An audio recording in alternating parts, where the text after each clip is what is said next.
Hello everyone. Today we're going to talk about a topic closely related to health after the age of 60, muscle building and protein selection. Many people's first thought is eggs. Indeed, eggs are one of the traditional sources of high-quality protein.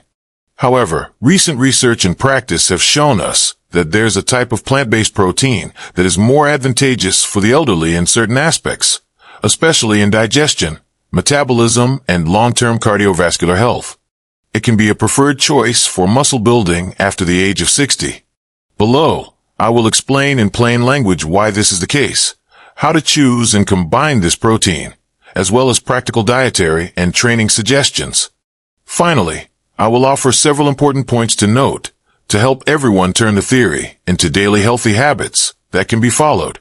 Remember to like, subscribe, so you won't miss a very useful channel.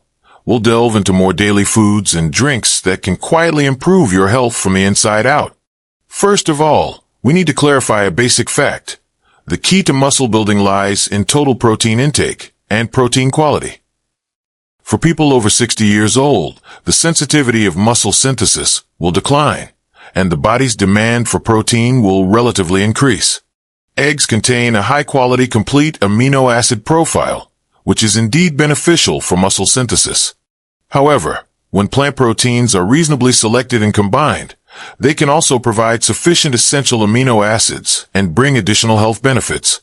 For instance, certain legume proteins, such as pea protein and soybean protein isolate, and grain legume protein combinations can offer advantages to the elderly in terms of amino acid composition, digestion speed, and tolerance. Especially for people with high cholesterol or cardiovascular risk, plant protein has potential benefits supported by research in lowering blood lipids and improving vascular endothelial function. Let's look at digestion and tolerance. As people age, many will experience weakened digestive function, reduced gastric acid secretion, or decreased tolerance to animal fat. Although eggs are good for protein, for some people, excessive intake of animal-based foods may be accompanied by an increase in cholesterol and saturated fat, which is not good for the cardiovascular system in the long term. High-quality plant protein usually has a low-fat content and is rich in fiber and plant compounds, which can help stabilize blood sugar and promote intestinal health. For elderly people with mild renal function decline, it is particularly important to control the total amount of protein and choose high-quality but low-fat protein sources. Prioritizing plant-based protein can reduce certain risks in the burden on the kidneys, but adjustments still need to be made under the guidance of a doctor or a nutritionist. Then we talked about the highlight of amino acids, leucine. Leucine is an important amino acid that triggers muscle protein synthesis. Eggs have a relatively high content of leucine, which is one of the reasons why it is often recommended. Fortunately, modern plant protein formulas and natural combination strategies can make up for this.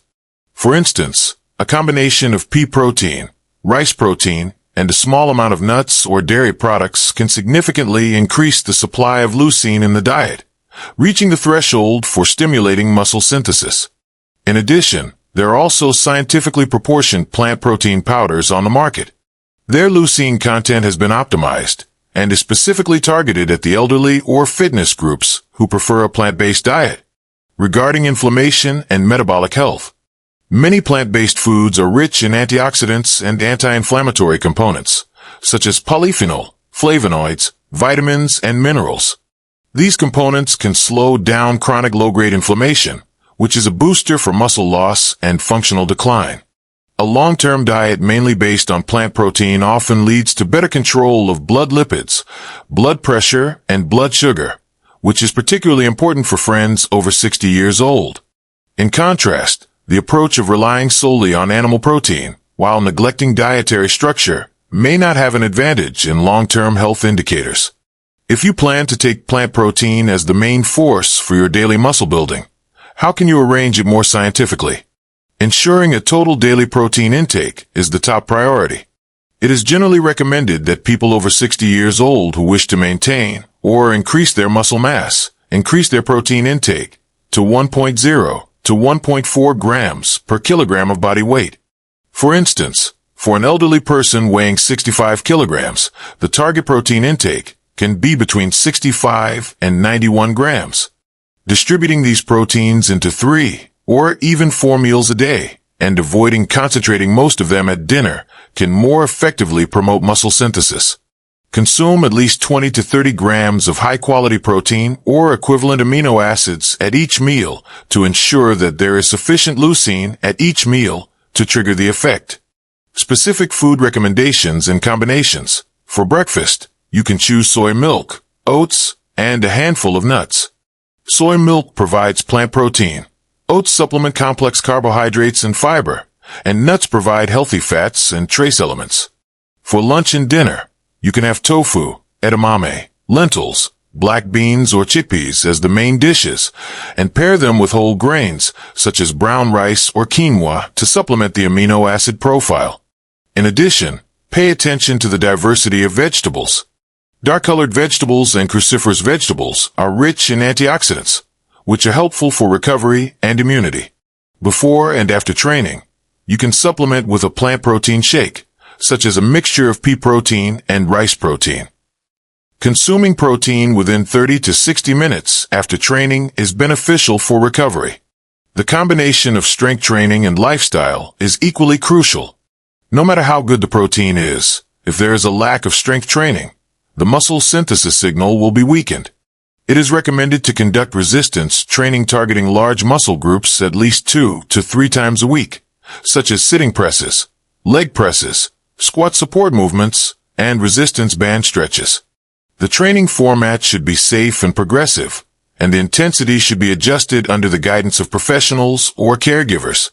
Combined with adequate sleep and the control of chronic stress, proteins can be better converted into muscles rather than being used by the body to repair stress. Let's talk about the selection of supplements and commercially available protein powder. Nowadays, there are numerous types of plant protein powder on the market. When choosing, consider 3 points. First, the protein content and amino acid composition, especially whether leucine is sufficient. Second, the ingredient list should be as concise as possible, avoiding excessive sugar, artificial flavors, or unnecessary additives. The third is third-party testing and quality certification of the brand, which is especially safer and more reliable for the elderly. For people with impaired kidney function or those taking medication, do not take high-dose protein powder supplements on your own. Consult a doctor first. Possible misunderstandings need to be clarified. Some people are worried that plant protein is not complete protein, and thus the effect will be poor. The fact is that through reasonable combination and distribution, plant protein can fully meet the needs of essential amino acids for the human body. Furthermore, diet is not a competition of a single food. Focusing on food diversity throughout the day is more important than taking on a single challenge. Some people still believe that animal protein is always superior to plant protein, but this ignores the long-term impact on cardiovascular health and the risk of chronic diseases. We should evaluate the quality of protein sources based on overall health goals, rather than merely focusing on short-term muscle growth rates. Practical daily sample menu. A cup of homemade sugar-free soy milk in the morning, paired with a bowl of oatmeal and a small amount of chopped nuts. In the morning, you can have a serving of boiled edamame or a small handful of roasted lentils as a snack. For lunch, have a serving of braised tofu or chickpea salad with quinoa or brown rice. After afternoon training, have a cup of pea protein shake or a platter of beans and whole grains. The dinner mainly consists of black bean stew, accompanied by a large amount of vegetables and a small amount of healthy oil. Before going to bed, if necessary, you can have a cup of warm soy milk or a small amount of yogurt, if you can tolerate it, to help your body recover at night. Personalization and tracking are very important. The basal metabolism, activity level, chronic disease history, and medication use of different people all affect the optimal intake and source of protein. When starting a new diet and training plan, it is recommended to record changes in weight, body fat, and strength performance, and it is best to assess them every 4 to 6 weeks. If conditions permit, basic blood tests, such as kidney function, blood lipid, and blood sugar, should be conducted to monitor the long-term effect and safety. Psychological and social factors should not be ignored either. Dietary habits and long-term adherence are closely related to psychological state. Choosing a plant protein source that you like and are easy to stick to in the long term will greatly enhance your execution ability. You can cook bean dishes with your family, take community fitness classes, or train with a partner. All these can improve compliance and turn tasks into enjoyment. Safety tip: if you have chronic kidney disease, are undergoing dialysis, have a severe allergy to beans, or are taking special medications, such as certain lipid-lowering drugs or immunosuppressants, be sure to consult your attending physician before changing your protein intake or taking supplements. For friends with thyroid problems, some untreated soy products may affect iodine utilization in extreme cases. Pay attention to balance and follow the doctor's advice. Any major dietary adjustment is recommended to be carried out gradually, observing the body's response and then making optimizations. Overall, plant protein is not a simple alternative, but has its unique value in muscle building in old age and overall health. Through scientific protein distribution, reasonable amino acid combinations, regular resistance training, and attention to cardiovascular and kidney safety, people over 60 can fully rely on a plant-based protein strategy to increase or maintain muscle while achieving more comprehensive health benefits. If you are ready to start, remember that gradual progress, sustainability, and safety are the three key words. If you have any questions or accompanying diseases, communicate with your doctor or nutritionist first.